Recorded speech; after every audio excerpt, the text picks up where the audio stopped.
analisis isi sebagai sebuah metode yaitu baru mulai ya di abad ke-19. Ya, abad ke-19.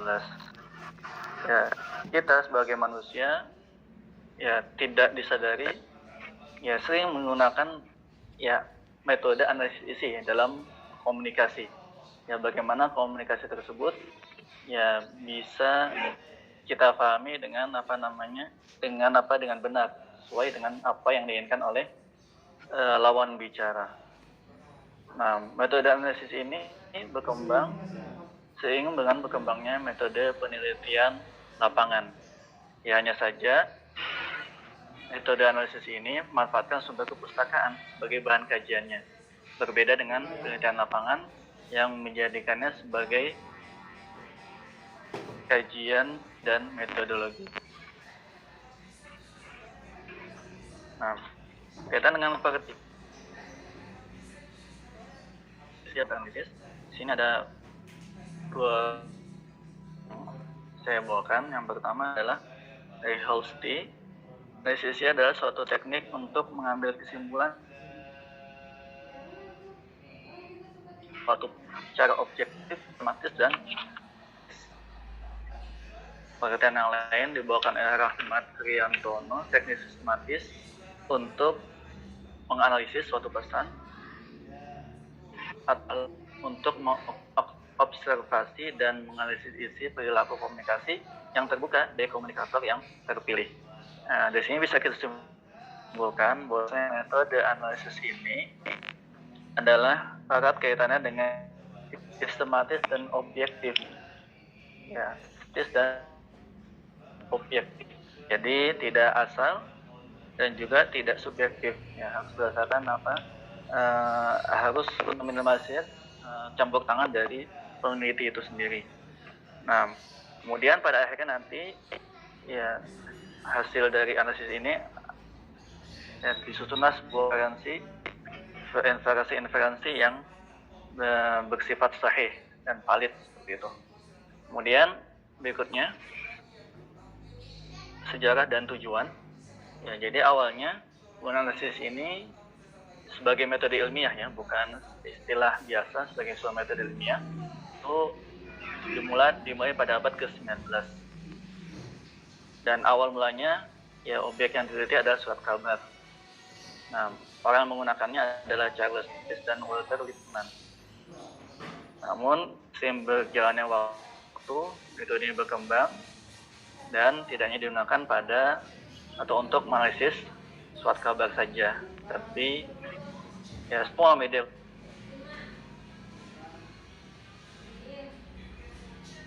berkembang lagi hingga menjangkau ilmu-ilmu sosial.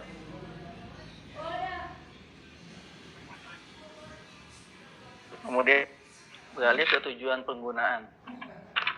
Ya.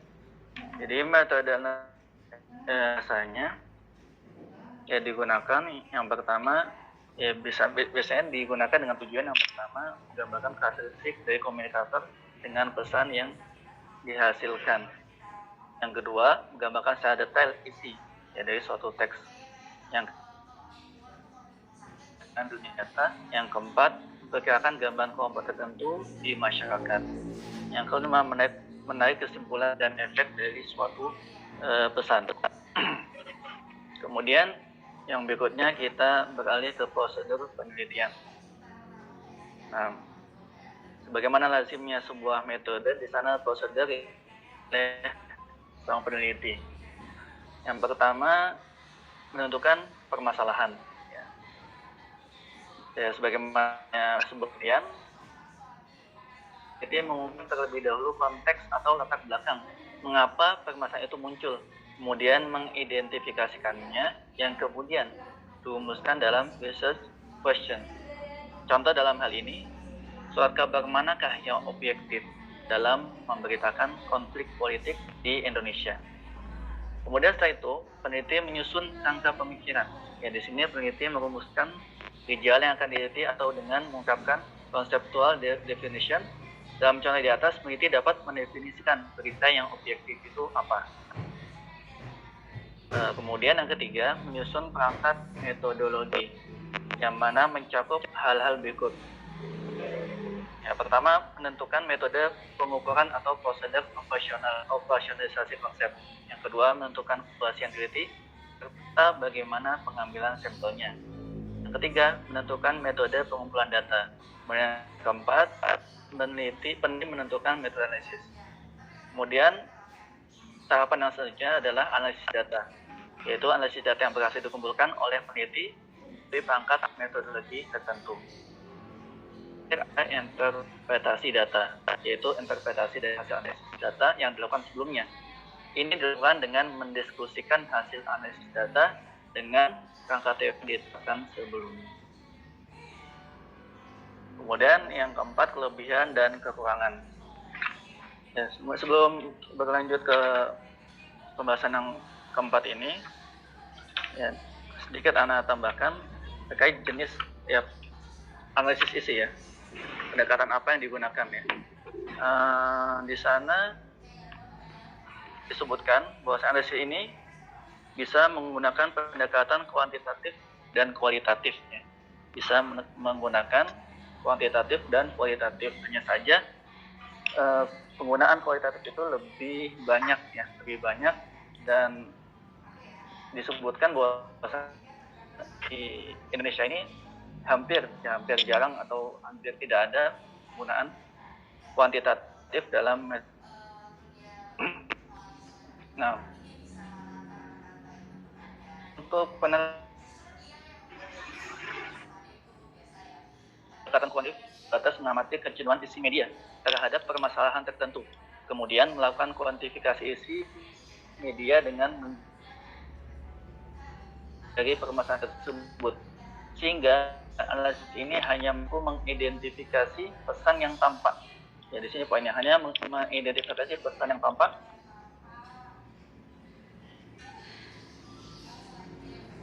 dapat digeneralisasi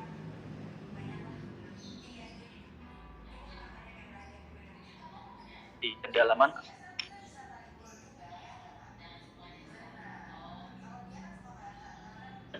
dengan pendekatan kualitatif yang memiliki kecenderungan menjelaskan isi media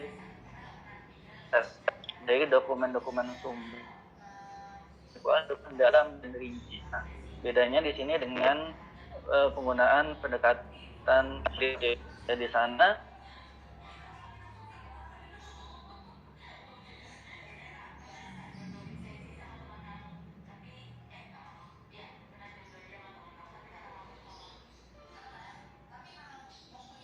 hal ini dikarenakan paradigma kajian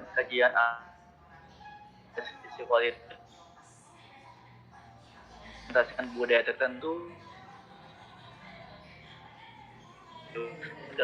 Poin yang keempat ya berkenaan dengan kelebihan dan kekurangan dari metode. Ya, kelebihan metode ini yang pertama, tidak dipakai manusia sebagai objek penelitian, sehingga analisis isi biasanya bersifat non-reaktif karena ada orang yang diwawancarai. Yang kedua, lebih murah dibandingkan dengan metode penelitian yang lain dan mudah diperoleh, misal di perpustakaan umum. Yang ketiga, analisis isi dapat digunakan penelitian survei tidak dapat dilakukan. Nah, kemudian kekurangan metode analisis trend. Yang pertama, kesulitan menentukan sumber data yang memuat pesan-pesan yang relevan dengan permasalahan penelitian. Yang kedua, pesan komunikasi tidak selamanya merefleksikan data. Kadang ada usaha untuk membelokkan dunia simbolis yang ada di media dari realitas yang sesungguhnya. Yang ketiga, peneliti memiliki keterbatasan kemampuan merekam data pada masalah validitas data. Mungkin hanya sekian yang dapat saya sampaikan. Kalau di sana banyak kekurangan, mohon nanti arahan dan koreksiannya dari Ustazah khususnya dan dari teman-teman sekalian. Oke, untuk ke pemakalnya, kemudian nanti di akhir kita lanjutkan dengan sesi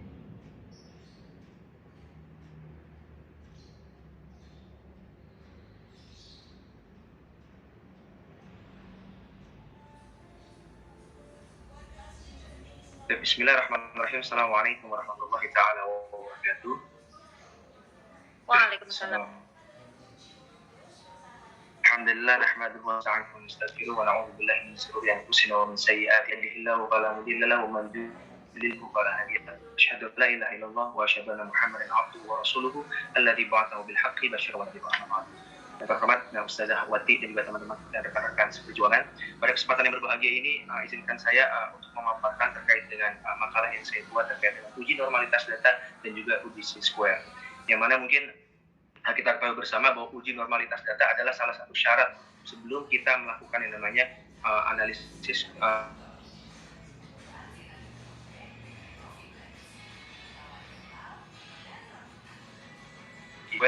Apa baiknya kita mulai uji normalitas data.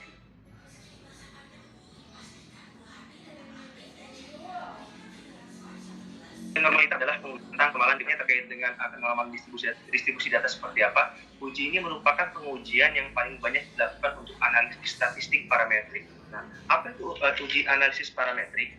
Itu adalah pengujian yang memanfaatkan informasi mengenai parameter populasi. Karena data yang berdistribusi normal merupakan syarat dilakukannya tes parametrik. Jadi, salah satu untuk melakukan uji normalitas seperti adapun jikalau data nanti saudara yang tidak digunakan yang ingin digunakan itu tidak normal, maka dialihkan bukan menggunakan uji parametrik, melainkan adalah uji non parametrik seperti itu. Nah, ini adalah menjadi syarat sebelum melakukan penelitian, yaitu adalah menggunakan uji normalitas data. Nah, sebelum saya jelaskan terkait dengan uji normalitas data, alangkah baiknya kita tahu juga apa saja sih jenis-jenis data dalam statistik. Oke, yang pertama itu ada data nominal. Ya, apa itu data nominal? Data nominal adalah jika dalam suatu pengukuran data hanya menghasilkan satu dan hanya satu-satunya kategori. Saya berikan contoh data nominal seperti ini. Satu, jenis kelamin. Tidak mungkin dalam individu itu tidak memiliki lebih daripada satu jenis kelamin. Itu yang pertama. Yang kedua, ada yang namanya domisili seseorang. Sama, domisili pun demikian. Ya, aslinya dari mana? Itu berarti dia awal domisili tersebut. Yang ketiga adalah tanggal lahir. Tidak mungkin seorang itu lahir di tanggal satu orang dengan tanggal yang berbeda. Nah, maka nanti ketika dalam uji statistik tersebut cukup menggunakan kode. Contoh jenis kelamin. Perempuan kita ganti kode dengan 1, laki-laki kita ganti kode dengan 2. Itu adalah jenis data statistik dari data nominal. Yang kedua, itu ada data ordinal. Apa itu data ordinal? Jika pada data nominal, setiap kategori dianggap sama, maka pada data ordinal ada tingkatan data di mana data yang satu bersifat lebih tinggi atau lebih rendah. Contoh, di sini data ordinal, kalau tadi data nominal seperti jenis kelamin dan juga domisili dan serta tanggal lahir. Adapun ordinal ini dia lebih kepada jenjang yang mana ada tingkatannya, entah lebih rendah atau lebih tinggi. Contoh, jenjang pendidikan yang mana kita mulai mendatanya itu dari SMA, lalu ada S1, S2, S3 dan lain sebagainya. Jadi ada tingkatan seperti itu. Nah, contoh lain, ketika kita menganalisis tingkat kesukaan seseorang terhadap makanan, contoh, ada yang suka dengan makanan tersebut, ada yang tidak suka, dan ada yang sangat suka. Nah, itu nanti juga akan digantikan dengan kode. Contoh, kita mulai dari tadi pendidikan, ya, SMA kita ganti dengan kode 1, S1 kita ganti dengan kode 2, S2 diganti dengan kode 3 dan S3 dengan kode 4 seperti itu. Sama demikian dengan yang suka, tidak suka, suka dan juga sangat suka. Nah, kalau misalnya tidak suka berarti 1, suka 2 dan tidak suka sangat suka berarti 3. Seperti itu adalah contoh daripada data ordinal. Adapun data interval adalah data yang bertingkat juga dan memiliki interval dan jarak tertentu. Contoh, saya akan berikan contoh data interval itu. Contohnya adalah jikalau kita ingin menghitung suhu dari suatu ruangan. Nah, kita akan berikan, kalau yang sebelumnya itu suka tidak suka, itu tidak diberikan range ataupun rasio yang spesifik, maka di dalam ini diberikan suhu panas di suatu ruangan. Kita kategorikan sebagai cukup panas dulu, derajat 50 sampai dengan 80. Jadi ada range itu kita arrange-kan dari 80 sampai dengan 110. Dan yang terakhir, sangat panas. Itu adalah data yang mana bisa kita kategorikan dan juga itu memiliki interval dan juga jarak tertentu. Itu adalah data interval. Lalu yang terakhir ada data rasio. Mungkin sangat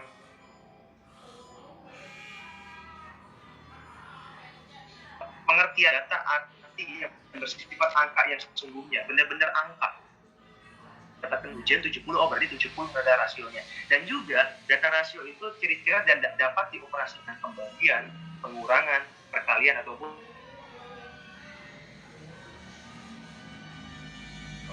perkalian atau pembagian. Ini adalah jenis-jenis, saya ulangi, nominal as tadi contoh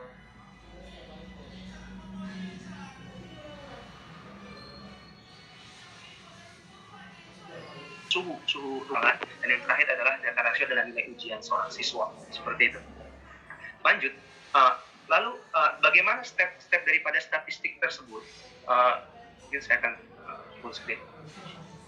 Nah, di sini ada yang namanya syarat, mungkin rekan-rekan sekalian melihat ada syarat statistik parametrik dan juga statistik non parametrik.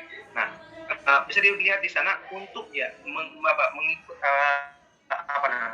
mulai yang namanya analisis, perlu ada namanya uji normalitas. Kenapa? Karena data wajib berdistribusi normal sebelum kita melakukan uji satu sampel, dua sampel saling berhubungan sampai dengan beberapa penelitian jenis lainnya, maka perlu yang namanya uji normalitas. Nah, dan biasanya untuk statistik parametrik tadi yang saya sebutkan itu biasanya memiliki data interval atau rasio. Ya, data interval itu seperti apa yang tadi suhu ruangan dan juga rasio seperti angka, nilai siswa dan lain sebagainya. Lalu kalau misalnya datanya kita analisis dia suka, nggak suka atau lain sebagainya, maka otomatis lebih kepada yang namanya non parametrik. Karena apa? Dia datanya tidak interval atau tidak rasio. Nah, di sini ada perbedaan antara parametrik dan juga non parametrik. Syaratnya mungkin teman-teman bisa melihat, yang satu adalah untuk non parametrik jika data tidak normal, ya, yang mana otomatis sudah diuji dari uji normalitas.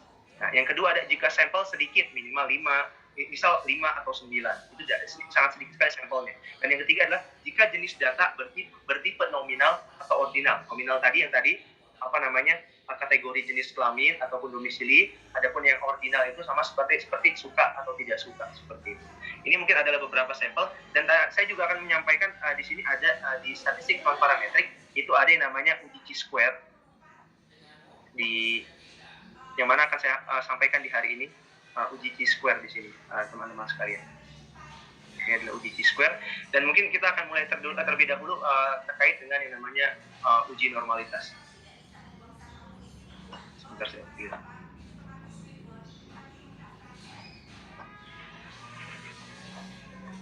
Nah, ini mungkin bayangan simpelnya bagaimana kita memahami uji normalitas. Mungkin teman-teman bisa melihat daripada kurva yang tengah, ya, yang mana itu adalah distribusi normal. Contoh kita mengadakan suatu ujian di sekolah, yang mana di sekolah tersebut memiliki sampel ataupun siswa yang diujikan sebanyak 30 orang ataupun 50 orang lah, 50 orang. Nah, maka di sini untuk melihat bagaimana normal distribusi tersebut, ya, kita ketahui bersama ketika membuat soal pasti ada range-nya, soal mudah, soal sedang ataupun soal sulit. Ketika hasilnya ya lebih menjorok ke tengah, oh bahkan itu adalah distribusinya normal, tidak menjorok ke kanan atau menjorok ke kiri. Itu adalah contoh simpel daripada kurva uji normalitas data. Jadi tidak balance ke kiri atau balance ke kanan, dan ke tengah. Oh berarti benar soal yang sulit, ada siswa yang tidak bisa, siswa yang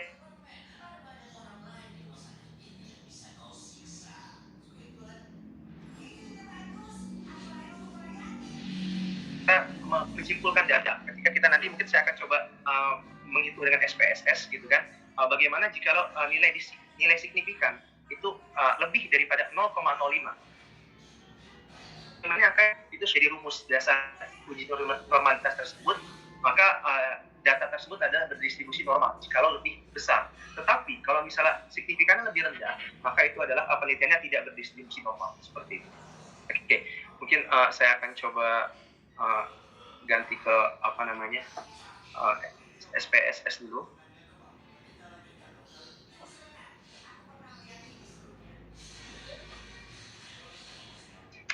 Mungkin ini adalah teman-teman, ini adalah tampilan awal daripada SPSS. Mungkin beberapa sudah mengetahuinya lebih detail gitu kan. Mungkin izinkan saya untuk mencoba untuk sama-sama belajar gitu kan. Ini adalah tampilan awal. Adapun yang saya akan berikan sampel contoh yaitu adalah sebentar.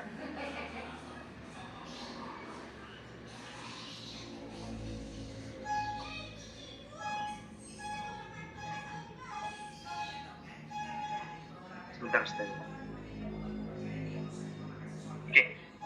normalitas berarti yang ini. Bentar, saya tutup lagi, mohon maaf. Saya bobo.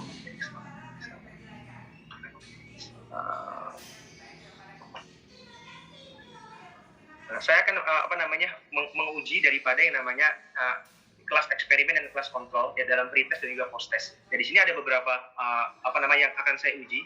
Di sini sengaja saya tuliskan 1, 2, 3, 4 karena nanti akan ada prosesnya terkait dengan hal tersebut. Oke, hal yang pertama kita akan ke SPSS terlebih dahulu.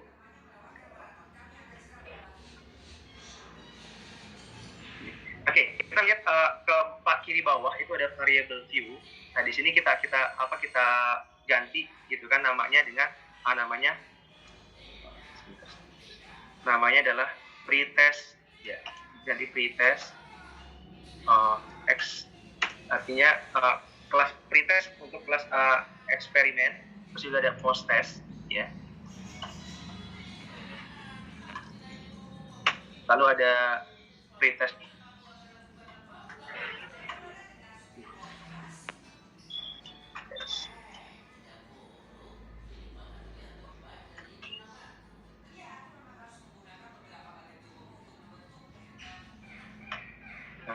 kontrol. Nah, di sini teman-teman, di sini ada beberapa yang perlu kita ketahui. Kenapa di sini tidak bisa spasi dan lain sebagainya? Ini sebagai tampilan daripada data view saja, ya. Tetapi untuk bisa menampilkan di label sini nanti akan berubah. Kalau tadi kan saya ini nggak bisa di spasi, akhirnya nggak bisa di apa lagi, nggak bisa di seperti menulis biasa. Jadi harus benar-benar seperti kode bahasanya. Nah, adapun yang di label sini baru kita bisa ketikkan. Jadi pretest, eksperimen, test.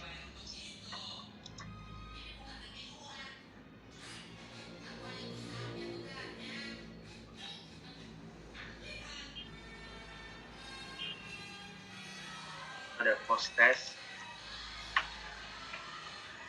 Nah, di sini bisa teman-teman lihat sekalian bahwa di sini sudah muncul data-data pretest, post test, pretest dan juga tes ini semua. Nah, lalu kita kopas saja. Makanya kenapa enak dibuat ke Excel dulu supaya nanti tinggal di copy paste saja. Mungkin saya akan copy paste dari nilai-nilai yang tadi ada di Microsoft Excel. Adapun jumlah yang saya tampilkan adalah yang saya uji adalah sebanyak 30. Mungkin langsung saya saya paste. Berikut adalah jumlah data hasil tentang pretest dan juga post test. Di sini ada 0,00 ya. Mungkin teman-teman sebagai pengetahuan saja untuk mengurangi 0,00-nya kita bisa ganti di sini desimalnya bisa di nolin semuanya. Sehingga tidak ada 0,00 lagi. Sehingga cukup dengan angka saja. Seperti itu. Sehingga ini tidak ada 0,00, cuma kita ganti di tadi ya, di mana tadi saya lupa, di desimal. Nah, lalu setelah itu setelah sampai dengan yang namanya pretest ini, kita lanjut kepada yang namanya uji normalitas. Itu adalah analyze. Di atas ada namanya analyze. Lalu kita ke descriptive statistik, ke explore. Nah, di sini kita pindahkan, gitu kan?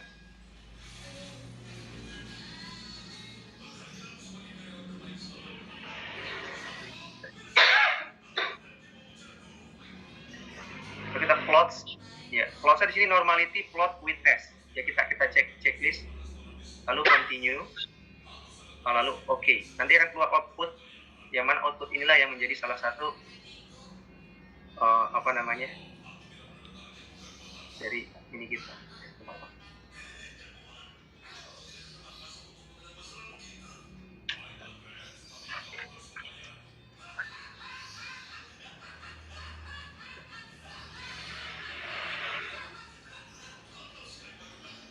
Nah, ini udah. Di sini muncul beberapa data. Nah, beberapa data di sini. Nah, mungkin untuk melihat bagaimana tes normality, kita melihat tadi ke rumus PowerPoint tadi. Mungkin saya ke PowerPoint yang tadi, bahwa di situ untuk melihat apakah data itu normal atau tidak, kita lihat bagaimana signifikannya. Kalau lebih besar dari 0,05, maka data normal. Tapi sebaliknya, kalau datanya kurang daripada 0,05, maka itu tidak normal. seperti itu. Kita kembalikan lagi ke SPS tadi, ke output yang tadi. Nah, di sini kita bisa lihat sig-nya. Sig. Nah, mungkin kemarin saya sempat pelajari, kalau tidak salah, Kolmogorov-Smirnov ini, jikalau kita mengambil, kan ada dua di sini, teman-teman, ada Kolmogorov-Smirnov dan juga Shapiro-Wilk. Kan sama, ada sig-nya juga dua-duanya. Lalu kita ngambil yang mana nih? Setelah saya pelajari, ternyata kalau Kolmogorov-Smirnov ini, apabila datanya itu lebih daripada 30 atau 30 ke atas gitu. Adapun Shapiro-Wilk itu di bawah daripada 30 seperti itu. Nah, karena kita sampel ada 30 pas, maka kita menggunakan yang Kolmogorov-Smirnov. Nah, di sini kita lihat sig-nya itu adalah 0,200. Maka bisa dibuktikan apabila data ini adalah data yang normal daripada datanya 0,200 itu kan lebih besar daripada 0,05. Maka ini data yang saya dapatkan ini adalah data yang mana bisa dibilang data yang normal seperti itu. Nah, di sini kan saya belum jelaskan case processing summary itu adalah summary itu seperti apa sih, kilasan lah gitu kan, atau ringkasan gitu kan, berapa sampelnya. Di sini cuma 30, yang missing tidak ada, berarti datanya terdistribusikan semua. Lalu di sini ada mean, ada median dan sebagainya, ada nilai minimumnya 60, nilai maksimumnya 75, dan mungkin yang kita akan fokuskan adalah di test of normality ini, karena kita sedang tes uji normalitas data. Berarti ini adalah uji daripada yang kita sampaikan. Oh, berarti data yang saya paparkan normal seperti itu. Lalu apabila tidak normal, maka akan dialihkan kepada yang ini, ya. Jika udah tahu kita nggak normal, uji kita, berarti kita ke statistik non parametrik, ya, entah menggunakan yang namanya uji binomial, RANS, uji one sample Kolmogorov-Smirnov, sign test dan lain sebagainya, dan berbagai macam yang ada seperti itu. Mungkin itu adalah salah satu sedikit ya, terkait dengan yang namanya uji normalitas data untuk bagaimana mengetahui apakah data kita normal atau tidak. Selanjutnya kita lanjut kepada uji Chi-square, teman-teman, ya. Chi-square itu adalah salah satu bagian daripada uji non parametrik, ya. Salah satu uji statistik non parametrik distribusi di mana besar-besaran populasi tidak diketahui, yang cukup sering digunakan dalam penelitian yang menggunakan dua variabel, di mana skala data kedua variabel adalah nominal untuk menguji perbedaan dua atau lebih sampel. Mungkin di sini akan lebih detailnya. Kegunaan uji Chi-square. Yang pertama, untuk mengetahui ada tidaknya asosiasi antara dua variabel. Jadi mungkin lebih kepada hubungan. Apakah ada hubungan satu variabel dengan variabel yang lain? Seperti itu. Yang kedua, apakah suatu kelompok itu homogen atau tidak? Homogeneity test. Yang ketiga, digunakan untuk menganalisis data yang berbentuk frekuensi. Yang keempat, digunakan untuk menentukan besar atau kecil korelasi dari variabel-variabel yang dianalisis. Jadi, apakah ada korelasi yang sama dan juga cocok digunakan untuk data kategori. Apa itu data kategori? Data kategori adalah sama seperti data yang tadi saya sampaikan, data nominal. Jadi seperti namanya ini kategori. Oh, berarti data tersebut dikategorikan terlebih dahulu. Contoh gender, pekerjaan atau bekerja atau tidak, golongan darah ataupun pendidikan, seperti itu. Nah mungkin di sini rumus yang tidak menggunakan SPSS, ya, pembuktian dengan uji Chi kuadrat dengan menggunakan formula, ya kan? X kuadrat ada sigma O dikurang E2 per E, gitu kan. Nilai O di sini adalah nilai observasi, E itu adalah nilai ekspektasi atau harapan kita, lalu pangkat 2 dibagi dengan yang namanya nilai ekspektasi. Nah di sini DF itu adalah degree of freedom, ya, sama dengan K dikurang 1, N dikurang 1, seperti itu. Mungkin biar lebih tepatnya saya akan berikan di SPSS, karena jujur saya mohon maaf sebelumnya Ustazah mencoba untuk ini belum mengerti detail terkait dengan uji formula ini, tapi mungkin saya bisa mencoba untuk memaparkannya dengan SPSS seperti itu, Ustaz. Oke, prinsip dasar uji Chi kuadrat. Proses pengujian Chi kuadrat atau Chi-square adalah membandingkan frekuensi yang terjadi dengan frekuensi harapan ekspektasi. Kita udah tahu nih ada frekuensi yang terjadi ketika kita observasi, tapi yang kita harapkan berbeda. Nah, ini adalah perbandingan daripada uji Chi-square. Yang kedua, bila nanti frekuensi observasi dengan nilai frekuensi harapan sama, maka dikatakan tidak ada perbedaan yang bermakna atau tidak signifikan. Tapi sebaliknya, bila nanti frekuensi observasi yang kita observasi sama dengan dan nilai frekuensinya berbeda dengan yang kita harapkan, maka signifikan ada perbedaan yang bermakna adalah signifikan, seperti itu. Ya, mungkin ini bisa menjadi salah satu kunci juga untuk prinsip dasar dari Chi-square. Nah, dalam melakukan uji variabel, sebelumnya kita harus membuat hipotesis kemudian dibuktikan. Jadi kita membuat praduga terlebih dahulu atau hipotesis terlebih dahulu. Hasil uji hipotesis akan ada dua kemungkinan. Kalau nggak ditolak, diterima, gitu kan, menolak hipotesis ataupun ditolak menerima hipotesis. Yang mana di sini ada dua ya, kalau nggak ditolak ya diterima, seperti itu. Yang mana dalam pengujian hipotesis dijumpai dua jenis hipotesis, yaitu hipotesis nol dan juga hipotesis alternatif. Mungkin ada beberapa. Ini HO dan juga HA. Hipotesis yang menyatakan HO adalah H0 adalah hipotesis yang menyatakan tidak adanya perbedaan suatu kejadian antara kedua kelompok, atau hipotesis yang menyatakan tidak ada hubungan antara variabel satu dengan variabel lainnya. Adapun hipotesis alternatif itu adalah hipotesis yang menyatakan adanya perbedaan suatu kejadian antara kedua kelompok atau dua variabel, atau hipotesis yang menyatakan adanya hubungan antara variabel dengan variabel lainnya. Seperti itu. Nanti mungkin saya akan, ini mungkin untuk bagaimana cara kita mengambil datanya atau mengasumsikan datanya. Jika nilai asimsik itu kurang daripada 0,5, maka adanya hubungan. Tapi jika nilai asimsik itu lebih besar daripada 0,05, maka tidak terdapat hubungan. Nah, maka casesnya atau kasusnya yang kita coba di sini yaitu adalah seorang peneliti ingin mengetahui apakah terdapat hubungan antara gender dengan tingkat pendidikan yang dicapai, seperti itu. Tapi mungkin sebelum kita mulai, kita berikan contoh hipotesis seperti apa ini dari sampel lainnya. Analisis hubungan jenis kelamin dan juga pekerjaan terhadap kepuasan pasien BPJS Kesehatan. Pertanyaan penelitian, apakah ada hubungan antara jenis kelamin dengan kepuasan pasien BPJS? Pertama, dari gender terlebih dahulu. Yang kedua, apakah ada hubungan antara pekerjaan, dia bekerja atau tidak, terhadap dengan kepuasan pasien BPJS? Hipotesisnya, ya, pertama, nggak ada hubungan antara jenis kelamin dan pekerjaan. Nah, adapun hipotesis alternatifnya ada hubungan antara pekerjaan dan juga jenis kelamin. Nah, mungkin yang saya akan berikan contoh itu di ini, ya, seorang peneliti ingin mengetahui apakah terdapat hubungan antara gender dengan tingkat pendidikan yang dicapai. Mungkin saya akan kembalikan kepada SPSS. Bagaimana apakah ada hubungan antara gender, jenis kelamin dengan tingkat pendidikan? Apakah berarti perempuan itu pendidikannya rendah, atau sebaliknya laki-laki yang pendidikannya rendah, seperti itu? Maka kita akan coba uji di UGC Square yang ada di SPSS.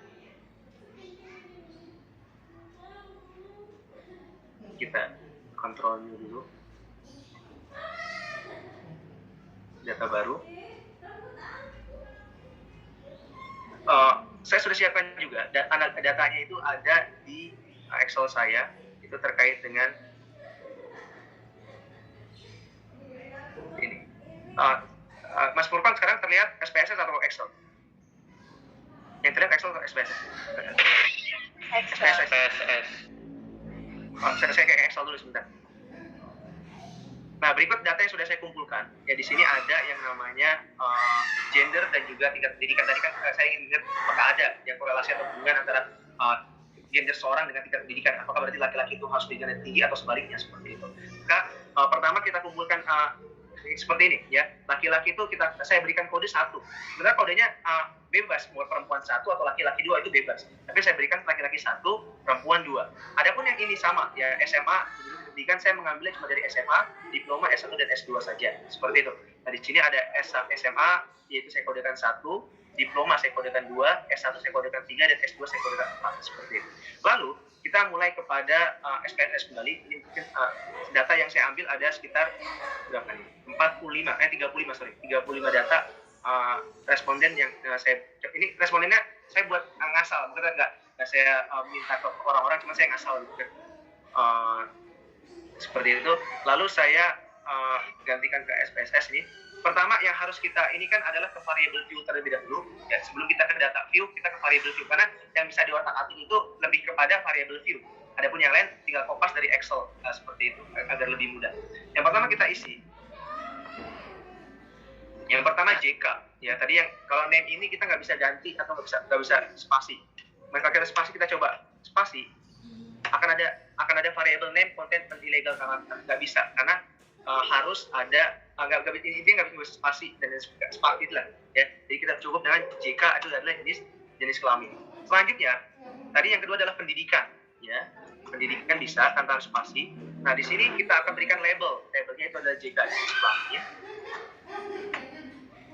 Dan pendidikan adalah jenjang pendidikan. Nah, bagaimana tadi memberikan kode ya, tadi kan ada kode laki-laki 1, perempuan 2. Itu kita ke sini ke values ya, lalu jenis kelamin kita klik yang titik yang klik ini titik 3, lalu di sini ada value, kita klikkan 1, tadi 1 itu laki-laki ya, laki-laki, add, lalu yang 2 itu perempuan, add, maka di sini oke. Nah seperti itu. Lalu yang jenjang pendidikan juga sama demikian. Tadi saya lupa, mohon maaf, saya lihat Excel dulu. SMA diploma S1. Berarti yang jenjang pendidikan sama. Yang 1 itu SMA, yang 2 itu diploma, yang 3 itu S1, yang 4 itu S2. Nah di sini sehingga sudah kita kodekan atau sudah kita berikan kode. Nah, lalu kita ke data view. Nah, lalu yang dimasukkan datanya apa? Apakah kita tulisan perempuan atau laki-lakinya? Tidak. Dan ternyata yang kita masukkan adalah data yang sudah kita gantikan dengan kode. Tadi kan misalnya teman-teman sekalian melihat di Excel itu ada Nah, tadi saya sudah langsung berikan kode. Ya, laki-laki itu 1, ya, perempuan 2, dan ini langsung yang saya ambil adalah kodenya saja. Yang kodenya saya kopas.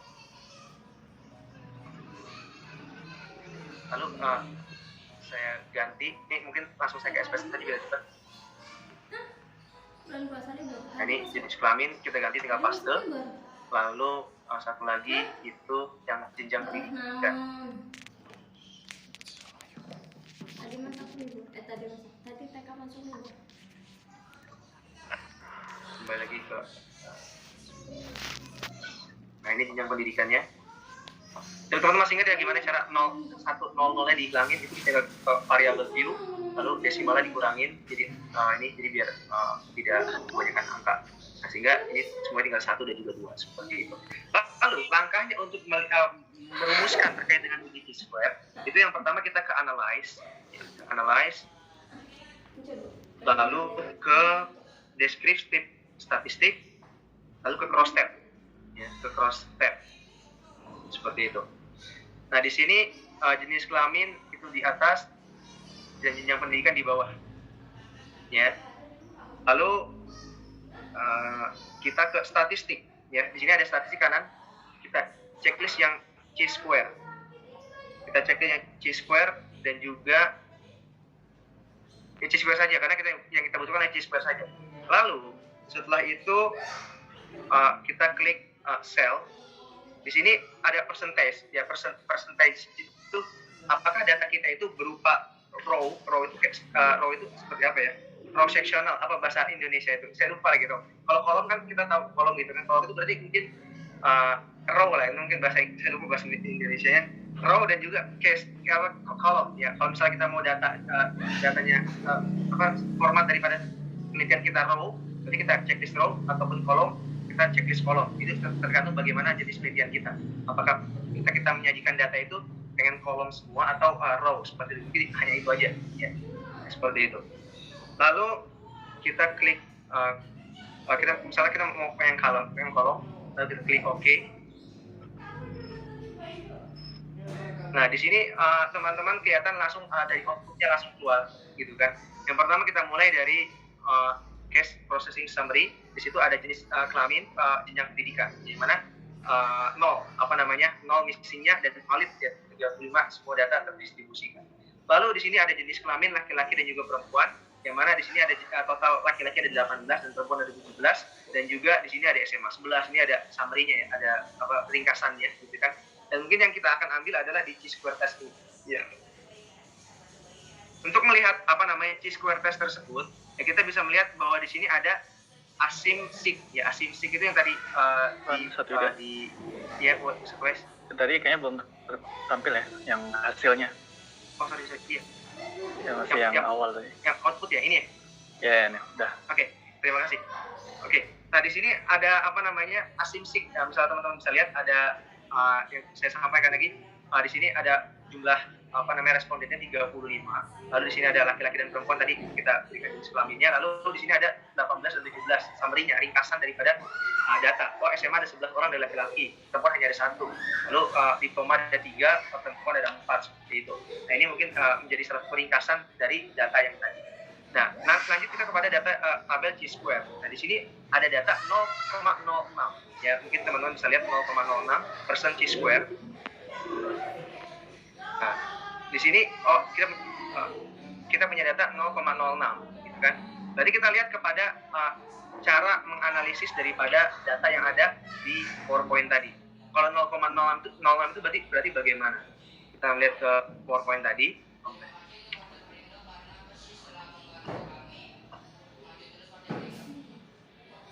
Nah, dasar pengambilan keputusan uji Chi-square. Jika nilai asumsi lebih kecil daripada 0,05, berarti terdapat hubungan atau adanya hubungan. Kalau misalnya jenis kelamin itu mempengaruhi daripada yang namanya jenjang pendidikan. Kalau misalnya lebih kurang 0,04, 0,03. Tapi jika nilai asumsi itu lebih besar dibandingkan 0,05, maka apa? Maka tidak terdapat hubungan. Oh, ternyata karena tadi hasil kita 0,06, berarti apa? Kita simpulkan bahwa nilai asumsi ini adalah tidak ada namanya hubungan, mau jenis kelamin laki-laki atau perempuan, terhadap jenjang pendidikan, seperti itu. Mungkin itu terkait dengan apa yang bisa saya sampaikan terkait dengan uji Chi-square dan juga uji normalitas. Kurang lebihnya saya mohon maaf. Assalamualaikum warahmatullahi wabarakatuh. Waalaikumsalam wabarakatuh. Kami sampaikan terima kasih atas penyampaian dari Ustaz Yuda. Untuk berikutnya kita buka sesi tanya jawab. Silakan, mungkin dari teman-teman ada yang ingin menanyakan kaitan dengan materi yang telah disampaikan. Nah, baru saja.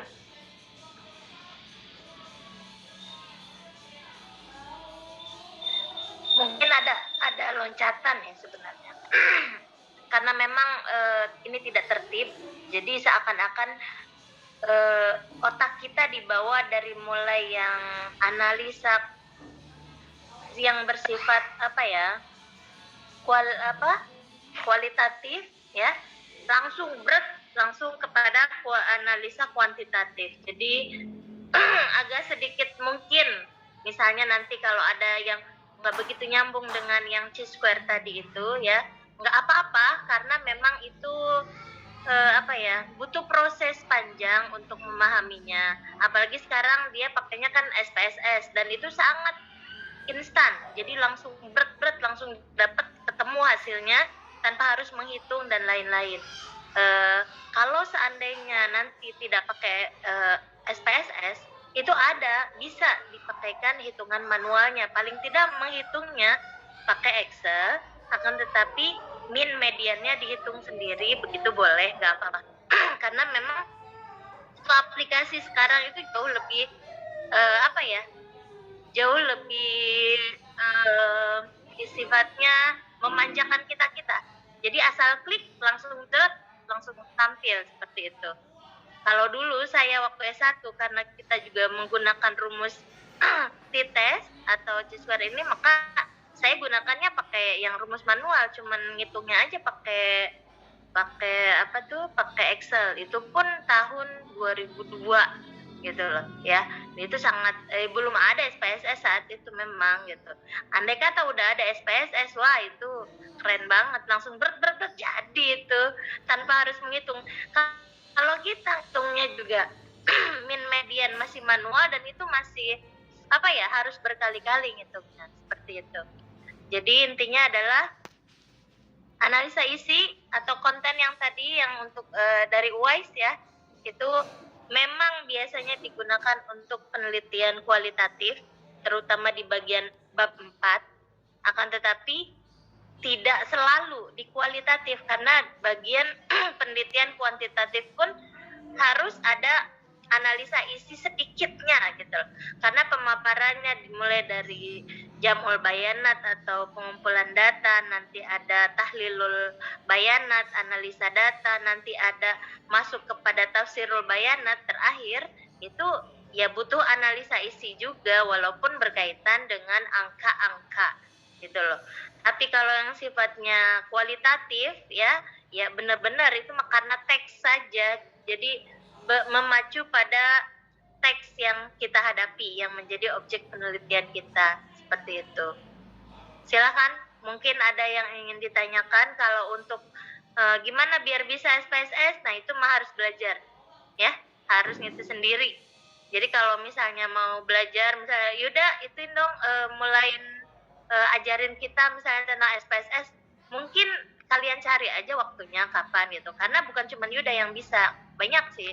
Kalian ada beberapa yang bisa, karena saya juga tahu dulu skripsinya apa gitu ya. Jadi insya Allah banyak pertolongan di antara kalian.